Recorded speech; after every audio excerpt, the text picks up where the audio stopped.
Hello ಎಲ್ಲರಿಗೂ ನಮಸ್ಕಾರ. Welcome back to the channel Saukhya Dharma Kannada vlogs.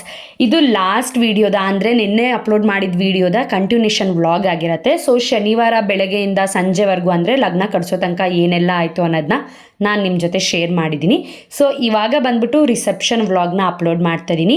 ಎಲ್ಲದರಲ್ಲೂ ಒಂದು ಸ್ವಲ್ಪ ಚಿಕ್ಕದು ಪುಟ್ಟದನ್ನೆಲ್ಲ ನಾವೆಲ್ಲೆಲ್ಲಿ ಓಡಾಡಿದ್ದೀವಿ, ಒಂದು ಸ್ವಲ್ಪ ಕ್ಲಿಪ್ಪಿಂಗ್ಸ್ನೆಲ್ಲ ತೊಗೊಂಡು ನಾನು ಒಂದಷ್ಟು ಎಡಿಟ್ ಮಾಡಿ ಇವಾಗ ನಿಮಗೆ ಒಂದು 12 ಮಿನಿಟ್ಸ್ ಅಷ್ಟು ವೀಡಿಯೋಸ್ನ ಅಪ್ಲೋಡ್ ಮಾಡ್ತಿದ್ದೀನಿ. ಹೋಪ್ ನಿಮ್ಮೆಲ್ರಿಗೂ ಈ ವಿಡಿಯೋ ಇಷ್ಟ ಆಗುತ್ತೆ ಅಂದ್ಕೊಂಡಿದ್ದೀನಿ. ಯಾರಿಗೆಲ್ಲ ವಿಡಿಯೋ ಇಷ್ಟ ಆಯಿತು ದಯವಿಟ್ಟು ಲೈಕ್ ಮಾಡಿ, ಶೇರ್ ಮಾಡಿ, ಸಬ್ಸ್ಕ್ರೈಬ್ ಮಾಡ್ಕೊಳ್ಳಿ.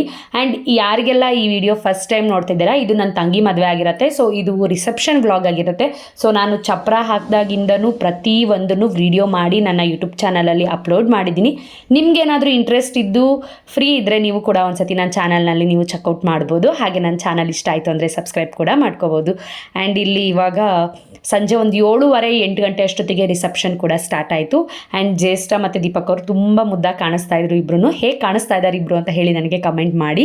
ಆ್ಯಂಡ್ ಡೆಕೋರೇಷನ್ ಎಲ್ಲ ತುಂಬ ಚೆನ್ನಾಗಿತ್ತು. ಆ್ಯಂಡ್ ಅವತ್ತಿನ ದಿನ ಬೇರೆ ಮಳೆ ಬೇರೆ ಬಂದಿದ್ದಕ್ಕೆ ಒಂದು ಸ್ವಲ್ಪ ಗಡಿಬಿಡಿ ಆಯಿತು. ಆ್ಯಂಡ್ ಒಂದು ಸ್ವಲ್ಪ ಜನನೂ ಒಂಚೂರು ಕಮ್ಮಿ ಆದರು, ಲೈಕ್ ಇದ್ದರು ಬಟ್ ಒಂದು ಸ್ವಲ್ಪ ಇನ್ನೊಂಚೂರು ಜನ ಬರೋರು ಅನ್ಸುತ್ತೆ. ಬಟ್ ಮಾರನೇ ಬೆಳಗ್ಗೆಗೆ ಎಲ್ಲರೂ ಬಂದರು. ಬಟ್ ನೈಟ್ ಒಂದು ಸ್ವಲ್ಪ ಕಮ್ಮಿ ಆಯ್ತು ಅಷ್ಟೇ. ಬಟ್ ಆದ್ರೂ ನನಗಿನ್ನೂ ರೆಡಿಯಾಗಕ್ಕೆ ಟೈಮ್ ಸಿಕ್ಕಿರಲಿಲ್ಲ. ನನ್ನ ಹಸ್ಬೆಂಡ್ ಬೇಗ ರೆಡಿಯಾಗಿ ಬಂದುಬಿಟ್ಟಿದ್ರು. ಯಾಕೆ ಅಂತ ಅಂದರೆ ಅವ್ರಿಗೇನು ಬರೀ ಬಟ್ಟೆ ಅವ್ರದ್ದು ಪ್ಯಾಂಟ್ ಶರ್ಟ್ ಹಾಕ್ಕೊಳ್ಳೋದಷ್ಟೇ, ಅದಕ್ಕೊಂಚೂರು ಕ್ರೀಮ್ ಹಚ್ಕೊಂಡು ಬಂದುಬಿಡೋದಷ್ಟೇ. ಅವ್ರದ್ದೆಲ್ಲ ಎಷ್ಟು ಈಸಿ, ಲಗ್ನ ಕಟ್ಸಿದೆಲ್ಲ ಮುಗಿಸ್ಕೊಂಡು ಬೇಗ ಹೋಗಿ ಬೇಗ ಅಂತ ಬಂದುಬಿಟ್ರು. ನಂದೇ ಒಂದು ಹಾಫ್ ಆನ್ ಅವರಿಂದ 1 ಅವರ್ ಆಯಿತು ಹೋಗಿ ಬರೋಷ್ಟೊತ್ತಿಗೆ. ನಾನು ರೆಡಿಯಾಗಿ ಹೋಗಿ ಬರೋಷ್ಟೊತ್ತಿಗೆ ಎಲ್ಲರೂ ಬಂದು ಹೋಗೇ ಬಿಟ್ಟಿದ್ರು. ಎಷ್ಟೊಂದು ಜನ ಎಲ್ಲಿದ್ದೆ ಅಂತ ಕೇಳ್ತಾಯಿದ್ರು. ಸೊ ಆ ಥರ ಪರಿಸ್ಥಿತಿ ಆಗಿಬಿಡ್ತು. ಎಲ್ಲೋದ್ರೂ ಲೇಟಾಗಿ ಆಗುತ್ತೆ. ಸೊ ನನ್ನ ತಂಗಿ ಮದುವೆಲ್ಲೂ ಲೇಟಾಗಿ ಎಂಟ್ರಿ ಆಗೋ ಥರ ಆಯಿತು. ಆ್ಯಂಡ್ ಅಮ್ಮಂಗೆ ನಾನೇ ಮೇಕಪ್ ಮಾಡಿದ್ದೆ ಹೇಗೆ ಕಾಣಿಸ್ತಿದ್ದಾರೆ ಅಂತ ಹೇಳಿ. ಆ್ಯಂಡ್ ಹೇರ್ ಸ್ಟೈಲ್ ಮತ್ತು ಡ್ರೇಪಿಂಗ್, ಸ್ಯಾರಿ ಡ್ರೇಪಿಂಗಿಗೆ ಹೇಳಿದ್ವಿ ಅಷ್ಟೇ. ಅಮ್ಮಂಗೆ ಜಾಸ್ತಿ ಅಷ್ಟೊಂದು ಮೇಕಪ್ ಮಾಡೋದೆಲ್ಲ ಇಷ್ಟ ಆಗಲ್ಲ. ಮೇಕಪ್ ಆರ್ಟಿಸ್ಟ್ ಜಾಸ್ತಿ ಮಾಡಿಬಿಡ್ತಾರೆ ಅನ್ನೋ ಫೀಲ್ ಅವ್ರಿಗೆ. ಸೊ ಹಾಗಾಗಿ ನೀನೇ ಮಾಡು ಅಂತ ಹೇಳಿದರು. ಸೊ ನಾನು ಹೋಗಿ ನಾನು ರೆಡಿಯಾಗೋಕ್ಕೂ ಮುಂಚೆ ಅಮ್ಮನಿಗೆ ರೆಡಿ ಮಾಡಿ ಆಮೇಲೆ ಕಳಿಸಿದ್ದಾಯಿತು. ಸೊ ಇವರೆಲ್ಲ ಜ್ಯೇಷ್ಠನ್ ಕೊಲೀಗ್ಸ್ ಎಲ್ಲ ಬಂದಿದ್ದರು. ತುಂಬಾ ಚೆನ್ನಾಗಾಯಿತು ರಿಸೆಪ್ಷನ್ ಕೂಡ. ಆಲ್ಮೋಸ್ಟ್ 12 o'clock 1 o'clock ಆಯಿತು ನಾವು ಊಟ ಮಾಡೋಷ್ಟೊತ್ತಿಗೆ. ಅಷ್ಟೊತ್ತಾಯಿತು. ಎಷ್ಟೇ ಪ್ರಿಪೇರ್ ಆಗಿದ್ರು, ಎಷ್ಟೇ ಮುಂಚೆ ಬಂದರು ಚೌಟ್ರಿಗೆ, ಏನೇ ಮಾಡಿದ್ರು ಅದೆಲ್ಲ ಒಂದು ಟೈಮ್ಗೆ ನೀವು ಲೇಟ್ ಆಗಲೇಬೇಕು ಅಂತ ಅದು ಫಿಕ್ಸ್ ಆಗಿಬಿಟ್ಟಿರುತ್ತೆ ಅನಿಸುತ್ತೆ. ನಾನು ಎಷ್ಟೊಂದು ಸತಿ ಅಬ್ಸರ್ವ್ ಮಾಡಿದ್ದೀನಿ ಎಲ್ಲರ ಮದುವೆಲಿ. ನಾನು ಏನೋ ಒಂದು ರೆಡಿ ಆಗಬೇಕು ಅಂದ್ಕೋತೀನಿ, ಅದು ಹೆಂಗಾದರೂ ಆಗಿ ಲೇಟ್ ಆಗುತ್ತೆ. ಎಲ್ಲ ಮದುವೆಗೂ ಲೇಟಾಗಿ ಹೋಗ್ತೀನಿ. ಕೊನೆಗೆ ನನ್ನ ತಂಗಿ ರಿಸೆಪ್ಷನ್ಗೂ ಹೋಗೋಷ್ಟೊತ್ತಿಗೆ ಅವ್ರನ್ನೆಲ್ಲ ಸ್ಟೇಜ್ ಮೇಲೆ ಕಳಿಸಿ ಆಮೇಲೆ ಹೋಗಿ ನಾನು ಅವ್ರು ಸ್ಟೇಜಿಗೆ ಬರಬೇಕು. ನಾನು ಆವಾಗ ಹೋಗಿ ರೆಡಿಯಾಗಿ ಬಂದಿದ್ದಾಯಿತು. ಸೊ ಅಷ್ಟು ತನಕ ಆಯಿತು ಲಗ್ನ ಕಟ್ಸೋದೆಲ್ಲ. ನಾವು ಲಗ್ನ ಕಟ್ಸೋ ತನಕ ಇವರೆಲ್ಲ ರೆಡಿನೇ ಆಗಿಬಿಟ್ಟಿದ್ರು. ಇನ್ನು ಮತ್ತೆ ವೆಯ್ಟ್ ಮಾಡ್ಸೋಕ್ಕಾಗಲ್ಲ ಬಂದಿರೋ ಜನಕ್ಕೆ ಅಂತ ಹೇಳಿಬಿಟ್ಟು ಆಲ್ರೆಡಿ ಬೇರೆ ಮಳೆ ಬರ್ತಾಯಿತ್ತು ಅವತ್ತು. ಅದಕ್ಕೆ ಬೇಗ ಎಲ್ಲ ಸ್ಟಾರ್ಟ್ ಮಾಡಿಬಿಟ್ವು. ಆ್ಯಂಡ್ ಈಗ ನೋಡ್ತಾರೆ ಅಂತ ಫ್ಯಾಮಿಲಿ ಬಂದುಬಿಟ್ಟು ನಮ್ಮ ಪಪ್ಪನ ಕ್ಲೋಸ್ ಫ್ರೆಂಡ್ ಫ್ಯಾಮಿಲಿ ಅದು. ಆ್ಯಂಡ್ ತುಂಬಾ ಚೆನ್ನಾಗಾಯಿತು ಮದುವೆ ರಿಸೆಪ್ಷನ್ಸ್ ಎಲ್ಲ. ಆ್ಯಂಡ್ ಊಟ ಎಲ್ಲ ಆಗಿರ್ಬೋದು ತುಂಬಾ ಅಚ್ಚುಕಟ್ಟಾಗಿ ತುಂಬ ಚೆನ್ನಾಗಿ ಅಡುಗೆ ಮಾಡಿಕೊಟ್ಟಿದ್ರು. ನಾವು ಆ್ಯಕ್ಚುಲಿ ಕೇಟ್ರಿಂಗಿಗೆ ಅವ್ರಿಗೆ ಕೊಟ್ಟಿದ್ದು. ಏಕೆ ಅಂತ ಅಂದರೆ ಸುಮ್ಮನೆ ನಾವೇ ಹೋಗಿ ತರೋದು, ನಾವೇ ಬರೋದು ಇದೆಲ್ಲ ಸರಿಯಾಗಲ್ಲ ಅಂತ ಹೇಳಿಬಿಟ್ಟು ನಾವು ಹೋಲ್ಸೇಲ್ ಮಾತಾಡಿ ಕೊಟ್ಟಿದ್ವು. ಬೀಡಾಯಿಂದ ಐಸ್ ಕ್ರೀಮಿಂದ ಪ್ರತಿಯೊಂದನ್ನು ಅವ್ರಿಗೆ ಕೊಟ್ಟಿದ್ವು. ಬಟ್ ತುಂಬಾ ಚೆನ್ನಾಗಿ ಬಡಿಸಿ, ತುಂಬಾ ಯಾರಿಗೂ ಕಮ್ಮಿ ಆಯಿತು ಇದು ಜಾಸ್ತಿ ಆಯಿತು ಅನ್ನೋ ಥರಕ್ಕೆ ಏನೂ ಮಾಡಿಲ್ಲ. ಪರ್ಫೆಕ್ಟಾಗಿ ಬಡಿಸಿ ನೀಟಾಗಿ ನಾವೇ ಅಡುಗೆ ಮಾಡಿಸಿದ್ದೀವಿ ಅನ್ನೋ ಥರ ಮಾಡಿಕೊಟ್ರು. ಅಂದರೆ ಅಡುಗೆನ ಮಂಟಪದಲ್ಲೇ ಮಾಡಿದರು, ಬಟ್ ಹೋಲ್ಸೇಲ್ ಅವ್ರಿಗೆ ಕೊಟ್ಬಿಟ್ಟಿದ್ವಿ ಅಷ್ಟೇ. ಸೊ ತುಂಬ ಚೆನ್ನಾಗಿ ಅಡುಗೆ ಊಟ ಎಲ್ಲ ಮಾಡಿಕೊಟ್ಟಿದ್ರು. ಅದು ಸಿಕ್ಕಾಪಟ್ಟೆ ಖುಷಿ ಆಯ್ತು ನಮಗೆ. ಆ್ಯಂಡ್ ಎಲ್ಲರೂ ಅದೇ ಹೇಳ್ತಿದ್ರು ತುಂಬ ಚೆನ್ನಾಗಿ ಅಡುಗೆ ಊಟ ಅಂತ. ಸೊ ಮದುವೆಲಿ ಅದೊಂದು ಕೇಳಿಸ್ಕೊಂಡ್ರೆ ಅದೇ ಒಂದು ಖುಷಿ ಅಂತ ಅಲ್ವಾ. ಸೊ ಮದುವೆ ಮನೆಯಲ್ಲಿ ಊಟ ತುಂಬ ಚೆನ್ನಾಗಿತ್ತಪ್ಪ ಅಂತ ಯಾರಾದರೂ ಹೇಳಿದ್ರೆ ಅದು ಸಿಕ್ಕಾಪಟ್ಟೆ ಖುಷಿ ಆಗುತ್ತೆ ನಮ್ಮ ಮದುವೆ ಮಾಡಿರೋರಿಗೆ. ಆ್ಯಂಡ್ ನಿಮ್ಮ ಸೌಖ್ಯ ಬಂದ್ಲು ಈಗ. ಸೊ ನೀವೇ ನೋಡ್ತಿರ್ಬೋದು ಹೇಗೆ ಕಾಣಿಸ್ತಾ ಇದ್ದೀನಿ ನಾನು ಅಂತ ಹೇಳಿ ಕಮೆಂಟ್ ಮಾಡೋದನ್ನ ಮರಿಬೇಡಿ. ಸೊ ನಾನಂತೂ ಫುಲ್ ಗಡಿಬಿಡಿಲಿ ಲೇಟ್ ಆಯಿತು ಅಂತ. ಬಟ್ ನನ್ನ ಹಸ್ಬೆಂಡ್ ಪಾಪ ಎಷ್ಟು ಒಳ್ಳೆಯರು ಅಂದರೆ ಬಂದು ನೋಡಿ ಇನ್ನೂ ರೆಡಿ ಆಗಿಲ್ವಾ, ಬೇಗ ರೆಡಿ ಆಗು ಗುಂಡು, ಎಲ್ಲ ನಿನ್ನೆ ಕೇಳ್ತಾ ಇದ್ದಾರೆ ಅಂತ ಹೇಳಿ ಒಂದು ಚೂರು ಬೈಲಿಲ್ಲ. ಎಲ್ಲರೂ ಅದೇ ಆಶ್ಚರ್ಯ ಆಗ್ತಿದ್ರು. ಬೇರೆ ಯಾರಾದರೂ ಆಗಿದ್ದಿದ್ರೆ ಇನ್ನೂ ಏನು ಮಾಡ್ತಾ ಇದೆಯಾ ಬಾ ಅಂತ ಹೇಳಿ ಎಷ್ಟು ರ್ಯಾಶ್ ಆಗಿ ಮಾಡಿರೋರು. ನಿಮ್ಮ ಹಸ್ಬೆಂಡ್ ಏನು ಇಷ್ಟು ಕೂಲಾಗಿ ಎಷ್ಟು ನೀಟಾಗಿ ನಿಮ್ಮನ್ನು ಕರಿತಿದ್ದಾರೆ ಅಂತ. ಅದರಲ್ಲಿ ನನ್ನ ಹಸ್ಬೆಂಡ್ನ ನಾನು ಮೆಚ್ಕೊಳ್ಳೇಬೇಕು. ಯಾವತ್ತೂ ನನಗೆ ರೆಡಿ ಆಗೋ ವಿಚಾರದಲ್ಲಾಗಿರ್ಬೋದು, ಇನ್ನೊಂದರಲ್ಲಿ ಅವಸರ ಮಾಡೋದು ಹಿಂಗೆ ಹಂಗೆ ಅಂತೆಲ್ಲ ಹೇಳಲ್ಲ. ಟೈಮ್ ತೊಗೊಂಡು ನೀಟಾಗಿ ಬಾ. ಆಮೇಲೆ ನಾನು ಬೇಜಾರಾಗ್ತೀನಿ ಅಂತ, ಬಿಕಾಸ್ ಅಯ್ಯೋ ನಾನು ಹಿಂಗೆ ರೆಡಿ ಆಗಬೇಕು ಅಂದ್ಕೊಂಡೆ ನೀನು ಅರ್ಜೆಂಟ್ ಮಾಡಿದೆ ಅಂತ ಎಲ್ಲ ಹೇಳಿ ಬೇಜಾರಾಗ್ತೀನಿ. ಇದು ಒಂದೇ ಅಲ್ವಾ ಮದುವೆ ನಮ್ಮ ಮನೇಲಿ ಅಂತ ಆಗೋದು, ನೀಟಾಗಿ ಕಾಣಬೇಕು ಅವ್ಳಿಗೂ ಅನ್ನೋದೊಂದಿರುತ್ತೆ ಅಂತ ಹೇಳಿ ಅವ್ರು ಅಷ್ಟು ಪೇಷನ್ಸಿಂದ ನೀಟಾಗಿ ಲೇಟ್ ಆದರೂ ಪರವಾಗಿಲ್ಲ ಬಾ ಅಂತ ಹೇಳಿ ಕರ್ಕೊಂಬಂದರು. ಆ್ಯಂಡ್ ಇವಾಗೆಲ್ಲ ಏನು ನೋಡ್ತಾ ಇದ್ದೀರಲ್ಲ ಇದೆಲ್ಲ ನಮ್ಮ ಅಮ್ಮನ ಕಡೆ ಫ್ಯಾಮಿಲಿ, ನಮ್ಮ ಮಾವಂದಿರು, ನಮ್ಮ ಮಾವನ ಮಕ್ಕಳೆಲ್ಲ. ಆ್ಯಂಡ್ ಈಗ ನೋಡ್ತಾ ಇರೋದು ಇವರೆಲ್ಲ ನಮ್ಮ ಅತ್ತೆ ಮಕ್ಕಳು, ಅಪ್ಪನ ತಂಗಿ ಅಕ್ಕನ ಮಕ್ಕಳು ಇವರೆಲ್ಲ. ತುಂಬ ಚೆನ್ನಾಗಾಯಿತು, ಎಲ್ಲರೂ ಬಂದಿದ್ದು ಸಿಕ್ಕಾಪಟ್ಟೆ ಖುಷಿ ಆಯಿತು. ಆ್ಯಂಡ್ ಲಾಸ್ಟಿಗೆ ಹೋಗಿ ನಾನು ಮಾತಾಡ್ಸ್ದಂಗೆ ಆಯಿತು. ಅಂದರೆ ಒಂದು ಹಾಫ್ ಆನ್ ಅವರ್ ಆಗಿಬಿಟ್ಟಿತ್ತು ರಿಸೆಪ್ಷನ್ ಸ್ಟಾರ್ಟ್ ಆಗಿ, ಹಾಫ್ ಆನ್ ಅವರ್ 3/4 ಗಂಟೆ. ಆ್ಯಂಡ್ ಇವರಿಬ್ಬರು ನನ್ನ ಕ್ಲೋಸ್ ಫ್ರೆಂಡ್ಸ್, ನಾವು ಚೈಲ್ಡ್ಹುಡ್ಡಿಂದ ಫ್ರೆಂಡ್ಸ್, ನನ್ನ ಸ್ಕೂಲ್ ಮೇಟ್ಸ್ ಅವರು. ಸೊ ನಾವಂತೂ ಅವಾಗ ಹೇಗಿದ್ವೋ ಈಗಲೂ ಹಾಗೇ ಇದ್ದೀವಿ. ಆ್ಯಂಡ್ ಇದು ನೋಡಿ ನಮ್ಮ ಮನೆ ಬಂಗಾರಿ ತಿರುಗ್ತಾನೆ ಇತ್ತು. ಫೋಟೋಸ್ಗೆಲ್ಲ ಒಂದಷ್ಟು ಇದಕ್ಕೆ ಅದು ಇದು ಅಂದ್ಕೊಂಡು ಫೋಟೋಸ್ ತೆಗೆದ್ರು. ಆಮೇಲೆ ಡ್ರೋನ್ ಎಲ್ಲ ಓಡಾಡ್ತಿತ್ತಲ್ಲ, ಅದರಿಂದ ಅದು ಫುಲ್ ಆರಾಮಾಗಿ ಸ್ಟೇಜ್ ಮೇಲೆ ಆಟ ಆಡ್ಕೊಂಡಿದ್ಲು. ಅವಳಂತೂ ಯಾರನ್ನೂ ಕೇರ್ ಮಾಡ್ತಿರ್ಲಿಲ್ಲ, ಸುಮ್ಮನೆ ನಿಂತ್ಕೊಳ್ಳೋದು, ಡ್ರೋನ್ ಹಾರಿಸಿದ್ರೆ ಸಾಕು ಅದನ್ನ ಇಟ್ಕೊಳಕ್ಕೆ ಹೋಗೋದು. ಜುಟ್ಟೆಲ್ಲ ಹಾಕಿ, ಕ್ಲಿಪ್ಪೆಲ್ಲ ಹಾಕಿ, ಸ್ಟಿಕ್ಕರ್ ಎಲ್ಲ ಇಟ್ಟು ಎಷ್ಟು ನೀಟಾಗಿ ರೆಡಿ ಮಾಡಿದ್ದೆ ಗೊತ್ತಾ ಅವಳನ್ನ, ಮುದ್ದಾಗಿ ಕಾಣಿಸ್ಲಿ ಅಂತ ನಾನೇನೇನೋ ಹರಸಾಹಸ ಮಾಡಿ ರೆಡಿ ಮಾಡೋದು. ಅದು ಜುಟ್ಟೆಲ್ಲೋಗಿತ್ತೋ ಕ್ಲಿಪ್ಪೆಲ್ಲೋಗಿತ್ತೋ ಬಂದು ನೋಡಿ ನಾನೇ ಅಯ್ಯೋ ಅಮ್ಮು ಏನೇ ಇದು, ಅದರಲ್ಲಿ ಬೇರೆ ಜ್ಯೂಸ್ ಎಲ್ಲ ಚಲ್ಕೊಂಡಿದ್ಲು.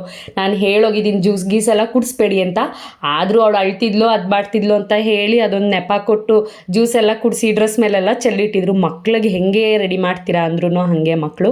ಆ್ಯಂಡ್ ಶ್ರೀಲಕ್ಷ್ಮಿ ಅಕ್ಕ, ರಾಕೇಶ್ ಅಣ್ಣ ಎಲ್ಲ ನನ್ನ ಕೊಲೀಗ್ಸು. ನಾನು ಬ್ಯಾಂಗ್ಳೂರಲ್ಲಿ ಫಸ್ಟ್ ಕಂಪ್ನಿಲಿ ವರ್ಕ್ ಮಾಡುವಾಗ ಶ್ರೀಲಕ್ಷ್ಮಿ ಅಂತೂ ನನ್ನ ಬೆಸ್ಟ್ ಫ್ರೆಂಡ್, ಬೆಸ್ಟೆಸ್ಟ್ ಸಿಸ್ಟರ್ ಅಂತ ಹೇಳ್ಬೋದು. ಬ್ಯಾಂಗ್ಳೂರಲ್ಲಿ ಇದ್ದಷ್ಟು ದಿನ ಅವಳು ನಂಗೆ ತುಂಬಾ ಕ್ಲೋಸ್ ಅಂತಲೇ ಹೇಳ್ಬೋದು. ಆ್ಯಂಡ್ ಇಲ್ಲಿ ನಮ್ಮ ಪಾಪಗೆ ಒಂದೆರಡು ಫೋಟೋಸ್ ತೆಗಿಯೋಣ ಅಂತ ಹೇಳಿ ಅವಳನ್ನ ಹಾಗೆ ಹಿಂಗೆ ಆಟ ಆಡಿಸ್ತಾಯಿದ್ರು. ಅದು ಮೂತಿನೇ ಹಿಂಗೆ ಮಾಡ್ಕೊಂಡು ನಿಂತಿತ್ತು. ಅಲ್ಲಿ ಕೀರ್ತನ ಬೇರೆ ನಿಂತ್ಕೊಂಡು ಅವಳು ಹೆಂಗೆ ಅಂದರೆ ಸ್ನ್ಯಾಪ್ಚಾಟ್ ತೋರಿಸಿದ್ರೆ ಪೋಸ್ ಮಾಡೋದೆಲ್ಲ ಮಾಡ್ತಾಳೆ ಅಂತ ಅದನ್ನು ಬೇರೆ ಮಾಡ್ತಾಯಿದ್ರು. ಸೊ ಹೆಂಗೋ ಚೆನ್ನಾಗಿ ಆಯಿತು, ಅವಳು ಚೆನ್ನಾಗಿ ಕಾಣಿಸ್ಬೇಕು ಅಂದ್ಕೊಂಡೆ. ಇದು ಹಿಂಗೆ ಗುಂಡಿ ಓಡಾಡ್ದಂಗೆ ಓಡಾಡ್ತಿತ್ತು. ಸ್ಟೇಜ್ ಮಾತ್ರ ಬಿಟ್ಟು ಬರಲಿಲ್ಲ, ಯಾಕೆ ಅಂತಂದರೆ ಡ್ರೋನ್ ಆರ್ತಿತ್ತಲ್ಲ, ಸೊ ಹಾಗಾಗಿ. ಆ್ಯಂಡ್ ಇದು ಬಂದುಬಿಟ್ಟು ದೀಪಕ್ ಅವ್ರ ಫ್ಯಾಮಿಲಿ ಆಗಿರುತ್ತೆ. ಅವರ ಪೇರೆಂಟ್ಸ್ ಮತ್ತು ಅವರ ಸಿಸ್ಟರ್, ಅವ್ರ ಮಕ್ಕಳೆಲ್ಲ ಇದ್ದಾರೆ. ಆ್ಯಂಡ್ ಹೇಗೆ ಕಾಣಿಸ್ತಿದ್ಲು ಅಂತ ಕಮೆಂಟ್ ಮಾಡೋದನ್ನ ಮರಿಬೇಡಿ. ನನಗಂತೂ ಅವಳು ಕೂಡ ತುಂಬ ಚೆನ್ನಾಗಿ ಕಾಣಿಸ್ತಿದ್ಲು ಅನಿಸ್ತು. ಆ್ಯಂಡ್ ಅವಳಿಗೆ ಬ್ಯಾಂಗಲ್ಸ್ ಆಗಿರ್ಬೋದು, ಜ್ಯುವೆಲ್ಸ್ ಆಗಿರ್ಬೋದು, ಯಾವ ಟೈಮ್ಗೆ ಯಾವ ಥರ ಜ್ಯುವೆಲ್ಸ್ ಹಾಕೋಬೇಕು ಏನು ಅನ್ನೋದನ್ನೆಲ್ಲ ನಾನೇ ಹೇಳ್ಕೊಟ್ಟಿದ್ದು. ಸೊ ಅವಳು ತುಂಬ ಚೆನ್ನಾಗಿ ಕಾಣಿಸ್ತಿದ್ದಾಳೆ. So all credits goes to me. ನಮ್ಮ ಶಶುನೂ ಅಷ್ಟೇ. ನಮ್ಮ ಶಶು ನಾನು ಬರೋ ತನಕ ಬಟ್ಟೆ ತೊಗೊಂಡಿರಲಿಲ್ಲ. ಅವನಿಗೆ ಯಾರ್ಯಾರೋ ಹೆಂಗೆಂಗೋ ಕೊಡಿಸ್ತೀರಾ ನೀವು, ಇಲ್ಲ ಸೋಕೆ ಬರಲಿ ಆವಾಗಲೇ ತೊಗೊತೀನಿ ಅಂತ ಹೇಳಿ ಅವನಿಗೂ ಕರ್ಕೊಂಡೋಗಿ ಅವನಿಗೆ ಮ್ಯಾಚ್ ಆಗೋ ಹಂಗೆ, ನಮಗೆಲ್ಲ ನೀಟಾಗಿ ಮ್ಯಾಚ್ ಆಗೋ ಥರ ನಮ್ಮ ಮನೆಯವ್ರು ತೊಗೊಂಡಿರೋ ಥರನೇ ಮ್ಯಾಚ್ ಆಗಲಿ ಅಂತ ಹೇಳಿ ಅವನಿಗೂ ಈ ಥರ ಡ್ರೆಸ್ ಎಲ್ಲ ಕೊಡಿಸಿದ್ದಾಯಿತು. ಅವನು ಪಾಪ ಇದೇ ಫಸ್ಟ್ ಟೈಮ್ ಅನ್ಸುತ್ತೆ ಈ ಥರದ್ದೆಲ್ಲ ಡ್ರೆಸ್ನೆಲ್ಲ ಹಾಕ್ತಾ ಇರೋದು. ಫಾರ್ಮಲ್ಸು ಈ ಥರದ್ದೆಲ್ಲ ಜಾಸ್ತಿ ಹಾಕೋನು. ಸೊ ಹಾಗಾಗಿ ಆ್ಯಂಡ್ ನಾನು ನನ್ನ ಗಂಡ ಹೆಂಗೆ ಕಾಣಿಸ್ತಿದ್ದೀವಿ ಅಂತ ಹೇಳಿ ನನಗಂತೂ ಸಿಕ್ಕಾಪಟ್ಟೆ ಖುಷಿ ಆಯಿತು. ಆ್ಯಂಡ್ ತುಂಬ ಚೆನ್ನಾಗಿ ಮೇಕಪ್ ಮಾಡಿಕೊಟ್ಟಿದ್ರು. ತುಂಬಾ ಲೈಟ್ ವೆಯ್ಟ್ ಇತ್ತು ಮೇಕಪ್. ಆ್ಯಂಡ್ ನೈಟ್ ನಾನೇ ರಿಮೂವ್ ಮಾಡೋ ತನಕ ಒಂಚೂರು ಸ್ವೆಟ್ ಆಗಿರಲಿಲ್ಲ. ಆ್ಯಂಡ್ ಅದೇನು ಒಂಥರ ಕ್ಲಮ್ಸಿ ಆಗೋದು, ಒಂಥರ ಬೆವರ್ತಂಗಾಗಿ ಮೇಕಪ್ ಎಲ್ಲ ಆಚೆ ಬರೋದು ಆ ಥರ ಎಲ್ಲ ಏನೂ ಆಗಿರಲಿಲ್ಲ. ತುಂಬ ಚೆನ್ನಾಗಿ ಮೇಕಪ್ ಮಾಡಿಕೊಟ್ಟಿದ್ರು. ಅದಂತೂ ನಂಗೆ ಸಿಕ್ಕಾಪಟ್ಟೆ ಖುಷಿ ಆಯಿತು. ಆ್ಯಂಡ್ ಎಲ್ಲರೂ ಕೇಳ್ತಾಯಿದ್ರು ನೀನು ರಿಸೆಪ್ಷನ್ ಥರ ನೀನು ರೆಡಿ ಆಗಿದೆಯಾ ಅಂತ. ಹೌದು, ನಮ್ಮದು ಕೊರೋನಾದಲ್ಲಿ ಮೇರೆ ಮದುವೆ ಆಗಿದ್ದಲ್ವ, ನೀಟಾಗಿ ರೆಡಿ ಆಗಿದ್ವಿ. ಬಟ್ ಇಷ್ಟೊಂದೆಲ್ಲ ಗ್ರ್ಯಾಂಡಾಗೆಲ್ಲ ಆಗೋಕ್ಕಾಗಿರ್ಲಿಲ್ವಲ್ಲ. ಸೊ ಇವಾಗಲೂ ಮಿಂಚ್ಬಿಡೋಣ ಅಂತ ಹೇಳಿ ನಾನು ಕೂಡ ಚೆನ್ನಾಗಿಯೇ ರೆಡಿ ಆಗಿದ್ದೆ. ನಾನಂದರೆ ನನಗೆ ಯಾವ ಥರ ಇಷ್ಟ ಆಗುತ್ತೋ, ನನಗೆ ಹೆಂಗೆ ಬೇಕೋ ಆ ಥರ ಹೇಳಿ ಮಾಡಿಸ್ಕೊಂಡ ಸೆಟ್ಟೆಲ್ಲ ತೊಗೊಂಡು ಚೆನ್ನಾಗಿ ರೆಡಿ ಆಗಿದ್ದೆ. ಅದರಲ್ಲಿ ಏನಿಲ್ಲ. ನನ್ನ ಸೀರೆ ಹೇಗೆ ಕಾಣಿಸ್ತಿದೆ, ಏನು ಚೆನ್ನಾಗಿದೆಯಾ ಹೆಂಗೆ ಅಂತ ಹೇಳಿಬಿಟ್ಟು ಹೇಳಿ ನಾನು ಅದನ್ನು ರತ್ನಂ ಸಿಲ್ಕಲ್ಲಿ ತೊಗೊಂಡಿದ್ದು. ತುಂಬಾ ಚೆನ್ನಾಗಿದೆ ಸ್ಯಾರಿ ಮಾತ್ರ. ಆ್ಯಂಡ್ ಅದಕ್ಕೆ ಗ್ರ್ಯಾಂಡಾಗಿ ಒಂದು ಸ್ವಲ್ಪ ಬ್ಲೌಸ್ನ ಡಿಸೈನ್ ಮಾಡಿಸ್ಕೊಂಡೆ. ಎಲ್ಲರೂ ನಮ್ಮ ಸೃಷ್ಟಿಯೆಲ್ಲ ಹೇಳ್ತಿದ್ರು, ಹುಡುಗಿಗೆ ಮ್ಯಾಚ್ ಆಗೋ ಥರನೇ ನೀನು ಮಾಡಿಸ್ಕೊಬಿಟ್ಟಿದ್ದೀರಾ, ನಾವು ಮೆರಿಬೇಕು ನಮ್ಮ ಮದುವೆಗಳಲ್ಲಿ, ನಮಗೆ ಬಿಟ್ಟು ನೀವೇ ಎಲ್ಲ ಫುಲ್ ಗ್ರ್ಯಾಂಡಾಗಿ ರೆಡಿ ಮಾಡಿಸ್ಕೊಬಿಟ್ಟಿದ್ದೀರಾ ಅಂತ. ಹಾಗೆ ಅಲ್ವಾ ಎಲ್ಲರೂ ಮದುವೆಲ್ಲೂ, ನಮ್ಮ ಮದುವೆಲ್ಲೂ ಅಷ್ಟೇ, ಜ್ಯೇಷ್ಠನೂ ಅಷ್ಟೇ ತುಂಬ ಗ್ರ್ಯಾಂಡಾಗಿ ಬ್ಲೌಸ್ ಆಗಿರ್ಬೋದು, ಸ್ಯಾರಿ ಆಗಿರ್ಬೋದು ಎಲ್ಲ ತೊಗೊಂಡಿದ್ರು. ಅದಕ್ಕೆ ಹೇಳ್ತಿದ್ದೆ ನೀವು ಅವಾಗೆಲ್ಲ ತೊಗೊಂಡಿದ್ದೀರಲ್ಲ, ಅದಕ್ಕೆ ಇವಾಗ ನಾನು ಅದನ್ನೆಲ್ಲ ತೊಗೊಂಡು ಹಾಕ್ಕೊಂಡು ಆರಾಮಾಗಿ ನಿಮಗೆ ಎಂಜಾಯ್ ಮಾಡ್ತೀನಿ ಅಂತ ಹೇಳಿ. ಸೊ ಮನೇಲಿ ಎಲ್ಲ ಹಾಗೆ ಅಲ್ವಾ, ಎಲ್ಲರೂ ಸಿಬ್ಲಿಂಗ್ಸ್ ಎಲ್ಲ ಹಾಗೆ ಇರ್ತಾರೆ. ಅವ್ರು ಹೆಂಗೆ ತೊಗೋತಾರೋ ಹಾಗೆ ನಾವು ತೊಗೋಬೇಕು ಅನ್ನೋ ಥರ ಇರುತ್ತೆ. ಅವ್ರು ಯಾವ ಥರ ಹಾಕೋಬೇಕು ಅದೇ ಥರ. ನಾವಂತೂ ಮುಂಚೆಯಿಂದನೂ ಹಾಗೆ, ನಾವು ಇವಾಗಾದರೂ ಬೇಕು ಒಂದು ಸ್ವಲ್ಪ ಡಿಫ್ರೆಂಟ್ ಪ್ಯಾಟ್ರನ್ಸ್, ಡಿಫ್ರೆಂಟ್ ಆಗಿ ತೊಗೋತಾ ಇರ್ತೀವಿ ಡ್ರೆಸ್ಗಳನ್ನ, ಸೀರೆಗಳನ್ನ, ಯಾಕೆಂದರೆ ಇಬ್ಬರು ಶೇರ್ ಮಾಡ್ಕೋಬೋದು ಅಂತ. ಬಟ್ ನಾವು ಚಿಕ್ಕವರಿಂದ ಹೆಂಗೆ ಅಂದರೆ ಸೇಮ್ ಡ್ರೆಸ್ ಇರಬೇಕು, ಬಟ್ ಕಲರ್ ಮಾತ್ರ ಚೇಂಜ್ ಇರಬೇಕು. ಅದರಲ್ಲಿ ಆ ಕಲರ್ ನನಗೆ ಬೇಕು, ಈ ಕಲರ್ ಬೇಕು ಅನ್ನೋದು ಜಗಳ ಆಡ್ತಾ ಇದ್ವು. ಬಟ್ ಹಾಗೆ ಎಲ್ಲ ಮನೆಯಲ್ಲೂ ಮಕ್ಳು ಇರ್ತಾರೆ, ಹಾಗೆ ನಾವು ಇದ್ದಿದ್ದು. ಇವಾಗ ಒಂದು ಸ್ವಲ್ಪ ಚೇಂಜ್ ಆಗಿದ್ದೀವಿ. ಲೈಕ್ ಹೆಂಗೆ ಅಂದರೆ ಈ ಕಲರ್ ನನ್ನ ಹತ್ರ ಇದೆ, ಈ ಕಲರ್ ನಿನ್ನ ಹತ್ರ ಇಲ್ಲ, ಇದನ್ನು ತೊಗೊಂಡಿರು, ನಾವು ಹಾಕೋಬೋದು, ನೀನು ಹಾಕೋಬೋದು, ಎಕ್ಸ್ಚೇಂಜ್ ಮಾಡ್ಕೋಬೋದು ಅಂತ ಈಗ ಒಂದು ಸ್ವಲ್ಪ ಆ ಥರ ಮೈಂಡ್ ಸೆಟ್ ಬರ್ತದೆ. ಮುಂಚೆ ಎಲ್ಲ ಹಂಗೆ ಹೇಳಿದ್ರು ನಾವು ಹಂಗೆಲ್ಲ ಕೇಳ್ತಾನೆ ಇರಲಿಲ್ಲ. ಇಲ್ಲಪ್ಪ ಅದೆಲ್ಲ ಆಗೋದಿಲ್ಲಪ್ಪ, ನಮಗೆ ಇದೇ ಥರ ಬೇಕು, ನನಗೂ ಅದೇ ಥರ ಬೇಕು ಅಂತ ನಮ್ಮಮ್ಮ ಹೇಳೋರು. ಒಂದೇ ಥರ ತೊಗೊಂಡ್ರೆ ಇಬ್ಬರು ಒಂದೇ ಡ್ರೆಸ್ನೇ ಹಾಕೋ ಹಾಕೋಬೇಕು, ಈ 2 ಥರ ತೊಗೊಂಡ್ರೆ ಅದೊಂದು ಇದೊಂದು ಎಲ್ಲಾದರೂ ಡಿಫ್ರೆಂಟಾಗಿ ಹಾಕೊಂಡು ಹೋಗ್ಬೋದು ಅಂದರು. ನಾವು ಕೇಳ್ತಾನೆ ಇರಲಿಲ್ಲ, ನಾವೆಲ್ಲ ಹಾಗೆ ಇದ್ದಿದ್ದು.